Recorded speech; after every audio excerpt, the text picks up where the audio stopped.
আসসালামু আলাইকুম। সবাই কেমন আছেন? আশা করি যে যেখানেই আছেন সুস্থ আছেন এবং ভালো আছেন। আমরাও আলহামদুলিল্লাহ ভালো আছি। তো সকাল থেকে দেখতেই পাচ্ছেন কীরকম বৃষ্টি হচ্ছে, প্রচুর পরিমাণে বৃষ্টি, বাইরে যাওয়ার মতো অবস্থা নেই। এটা হচ্ছে ঈদের পরের দিনের ভিডিও। তো এখন হচ্ছে সকাল 7টার মতো বাজে আর কি। ঘুম থেকে তাড়াতাড়ি উঠে গিয়েছি, কারণ আম্মু অসুস্থ, একা একা কাজ করতে পারবে না, তাকে একটু হেল্প করব এই কারণে। আম্মু হচ্ছে সকালের জন্য রান্না করবে। তো এখানে ঢেঁড়স কেটে নিয়েছে, আর হচ্ছে টমেটো চাটনি করবে। তো টমেটো, পেঁয়াজ এগুলো কেটে হলুদ, লবণ, তেল সব কিছু দিয়ে দিয়েছে। আর এখানে দেখতে পাচ্ছেন যে আম কেটে ভিজিয়ে রেখেছে। তো এই আম দিয়ে হচ্ছে আম ডাল রান্না করবে। তো আম ডাল রান্না করার ক্ষেত্রে অবশ্যই আমটাকে ভিজিয়ে রাখবেন, তাহলে আমের যে একটা কালচে ভাব থাকে সেটা বের হয়ে যায়। আম্মুর শরীরটা যেহেতু অসুস্থ, তার উপরে বৃষ্টি, তো মাটির চুলায় রান্না করতে পারবে না, এই কারণে ঘরে বসেই রান্নাটা করে নিচ্ছে। সেই সকালে যে বৃষ্টি শুরু হয়েছে আর থামার কোনো নাম নেই।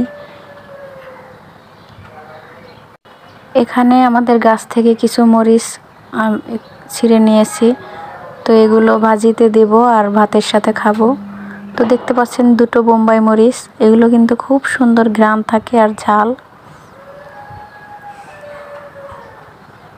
তো আম্মু এদিকে চাশনিটা বসিয়ে দিয়েছে, আমি একটু নেড়ে চেড়ে তাকে হেল্প করছি।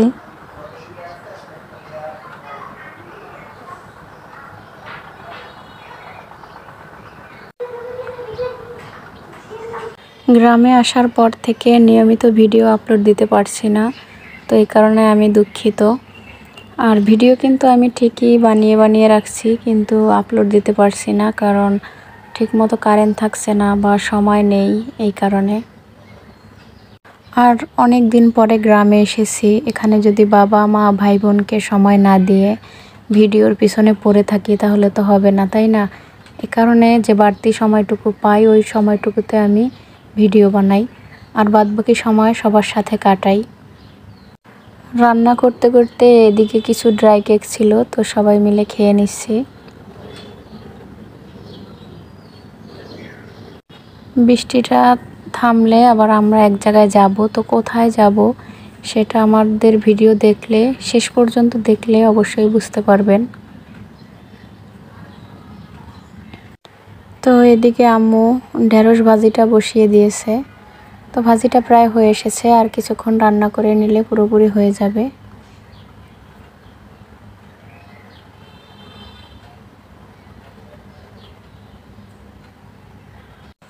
আমাদের হাতে ছুটিও বেশি নেই, ঢাকায় চলে যেতে হবে। তো কয়েকদিন, প্রায় 3-4 দিনের মতো সময় নিয়ে আমরা এসেছি, এর বেশি থাকা সম্ভব না।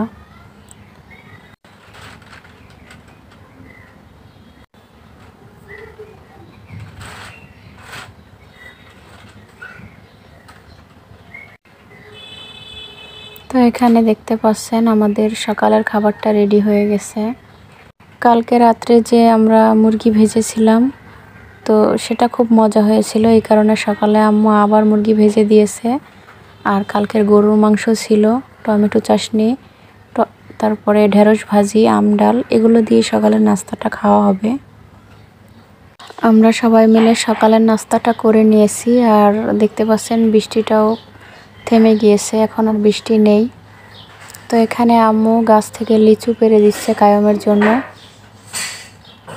আমাদের লিচু গাছে প্রচুর পরিমাণে লিচু হয়েছে, তো এগুলো আম্মু একটা বাঁশের সাহায্যে পেড়ে নিচ্ছে, কারণ অনেক উপরে লিচু ধরেছে, এখানে ওঠা সম্ভব না। লিচুগুলো কিন্তু এখনও পাকেনি, আরও অনেক বড় হবে তারপরে পাকবে, কিন্তু আমরা তো চলে যাব, খেতে পারবো না, এই কারণে আম্মু কায়মের জন্য, আমাদের সবার জন্য লিচু পেড়ে দিচ্ছে। তো দেখতেই পাচ্ছেন লিচুগুলো কতটা সুন্দর লাগছে। লিচু খেতে তো অনেক মজা, কিন্তু তার চাইতে আরও বেশি মজা যদি গাছ থেকে পেড়ে খাওয়া যায়।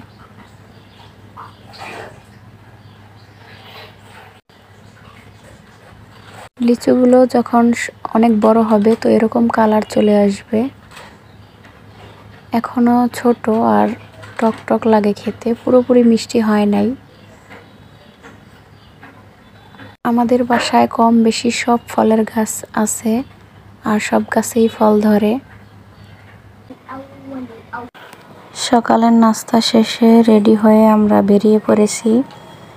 তো কোথায় যাচ্ছি সেটা আপনাদেরকে এখনো বলি নাই। আমরা এখন যাব হচ্ছে আমার বোনের শ্বশুর বাড়ি। কালকে আমরা ঢাকায় চলে যাব, তো ভাবলাম যে বোনের ছেলেটাকে দেখে আসি। তো আজকে কিন্তু আমাদের ঢাকায় যাওয়ার ডেট ছিল, কিন্তু যেতে পারি নেই, কারণ হচ্ছে আজকে বোনের ছেলের আকিকা দিবে। তো সবাই খুব জোরাজুরি করছিল যে আজকে আমাদের ওখানে থাকতে হবে, এই কারণে আমরা সবাই মিলে ওখানে যাচ্ছি।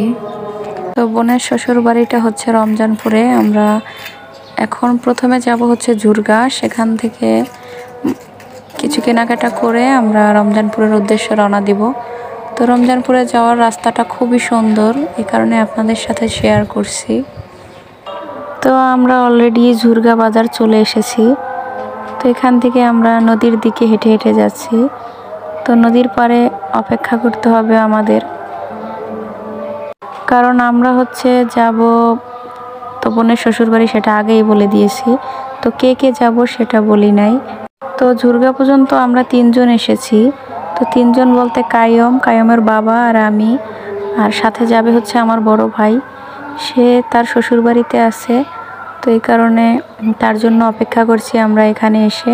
সে এদিক দিয়েই আসবে, এদিক দিয়ে তার শ্বশুরবাড়ি কাছে। তো এখন যে নদীটা দেখতে পাচ্ছেন এটা হচ্ছে পালরদি নদী। তো পালরদি নদীর পাড়েই আমরা অপেক্ষা করছি ভাইয়ের জন্য। এখানে সবাই নৌকা দিয়ে পারাপার করে। নৌকা দিয়ে পারাপারের দৃশ্য খুবই কম দেখা যায়, বলতে গেলে এখন দেখাই যায় না, অনেক কমে গেছে। এখানে এসে বসার পরে এখান থেকে যেতে মন চাইছিল না, কারণ চারদিকে ঠান্ডা ঠান্ডা একটা বাতাস বইছে। সকাল থেকে যেহেতু বৃষ্টি ছিল, তো এমনিতেই চারদিকটা অনেক সুন্দর লাগছে।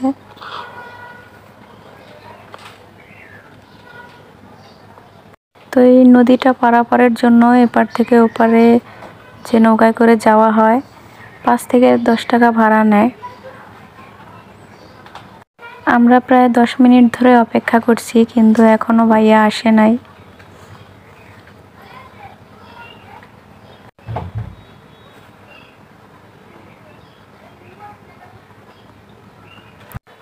গ্রামের রাস্তাগুলো খুবই ভালো লাগে, শহরের মতো এত যানজট নেই, এত শব্দ, গাড়ির হর্ন এগুলো কিছুই নেই, নিরিবিলি রাস্তা। তো এখানে ঘুরতে বের হলে মনটা এমনিতেই ভালো হয়ে যায়।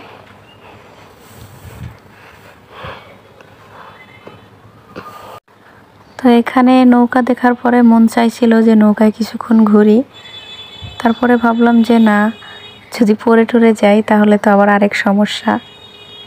অবশেষে ভাইয়ের দেখা পেলাম, ওই তো দেখা যায় যে ভাইয়া দাঁড়িয়ে রয়েছে। তো তার সাথে ভাবির ছোট ভাইও আছে। তো এখন ভাইয়া এপারে চলে আসলে আমরা আবার রওনা দিব।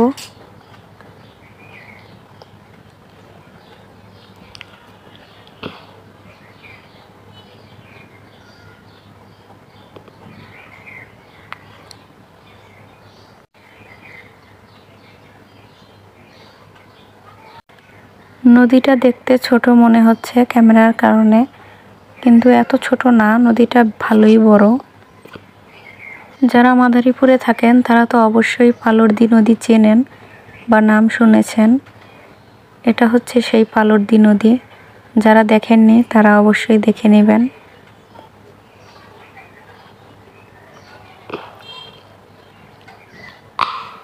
তো অনেকে আজকের ভিডিও দেখে বিরক্ত হতে পারেন যে এসব আবার দেখানোর কি হলো, আবার অনেকের ভালোও লাগতে পারে।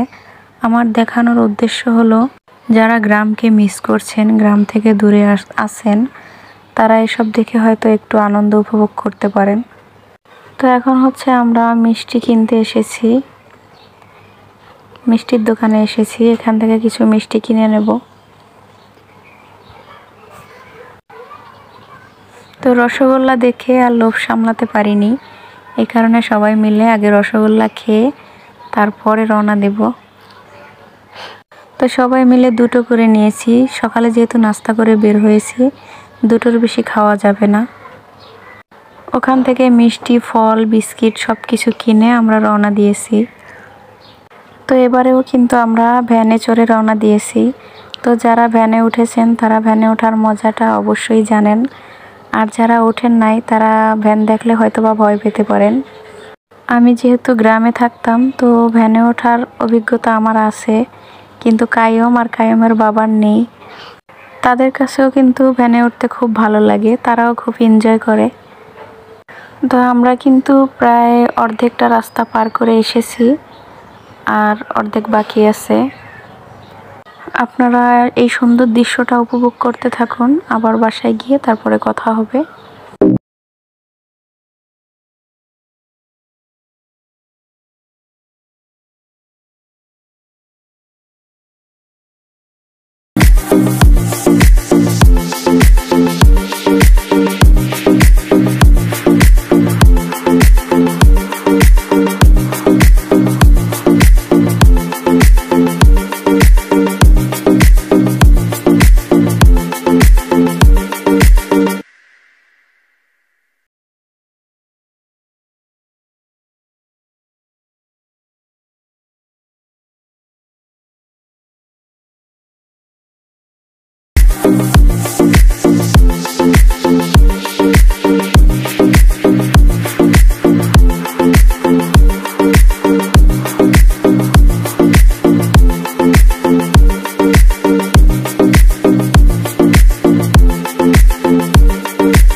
তো এখানে এসে আমরা ভ্যান থামিয়ে কায়ামের জন্য চিপ আর ঠান্ডা পানি কিনে নিয়েছি। তো আমরা কিন্তু প্রায় চলে এসেছি, আর একটু সামনে গেলেই আমার বোনের বাসা। এখন আমরা পায়ে হেঁটে বাড়ির দিকে যাচ্ছি। তো বাসা কিন্তু সামনেই, বেশি দূর না, আর 1 থেকে 2 মিনিট লাগবে।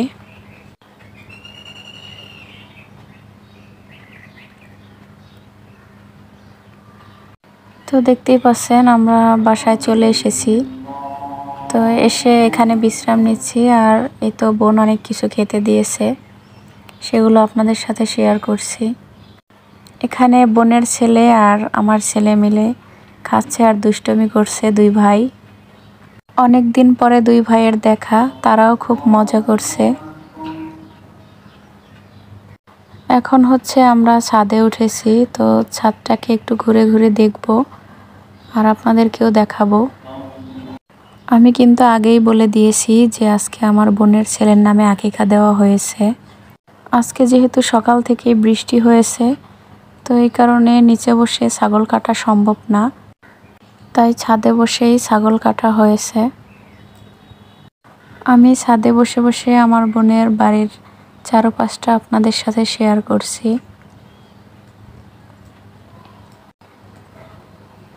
নিচে বসে থাকতে ভালো লাগছিল না, এ কারণে ছাদে চলে আসছি।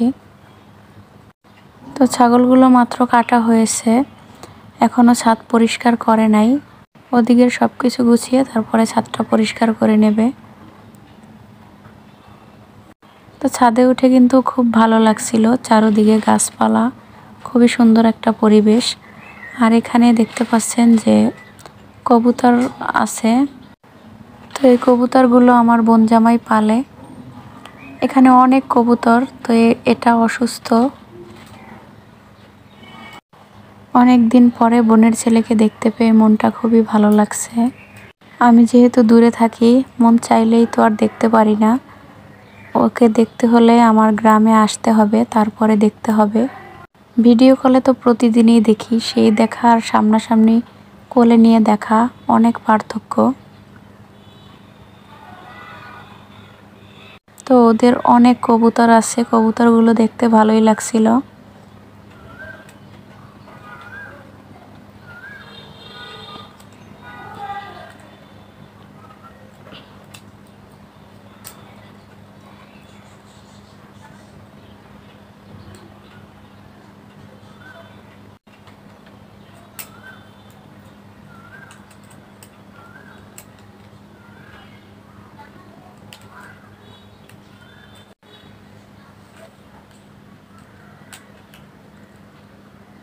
তো ছাদটাকে ঘুরে ঘুরে দেখার পরে এখন আমরা রুমে চলে এসেছি। তো এদিকে দেখতেই পাচ্ছেন খাবার রেডি হয়ে গেছে। এখন আমরা সবাই মিলে খেয়ে তারপরে আবার বাসায় রওনা দিব।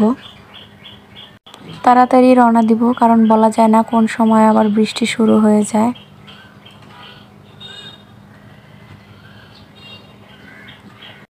তো খাওয়া দাওয়া করে বাসার সবার থেকে বিদায় নিয়ে আমরা রওনা দিয়ে দিয়েছি। ভিডিও দেখে নিশ্চয়ই বুঝতে পেরেছেন আকাশের অবস্থা কি। মনে হয় না বাসা পর্যন্ত পৌঁছতে পারবো, এর আগেই বৃষ্টিটা ছেড়ে দেবে। এখন হচ্ছে বাসায় গিয়ে সবকিছু গুছগাছ করতে হবে। কালকে যেহেতু আমরা ঢাকায় চলে যাব, তো এখন না গোছালে পরে দেরি হয়ে যাবে। আর সকালে উঠে এত টাইম থাকে না, সকাল সকাল রওনা দেওয়াটাই ভালো মনে করি, এতে করে তাড়াতাড়ি বাসায় পৌঁছানো যায়। আর রাত হয়ে গেলে বাচ্চা নিয়ে অনেক প্রবলেমে পড়তে হয়।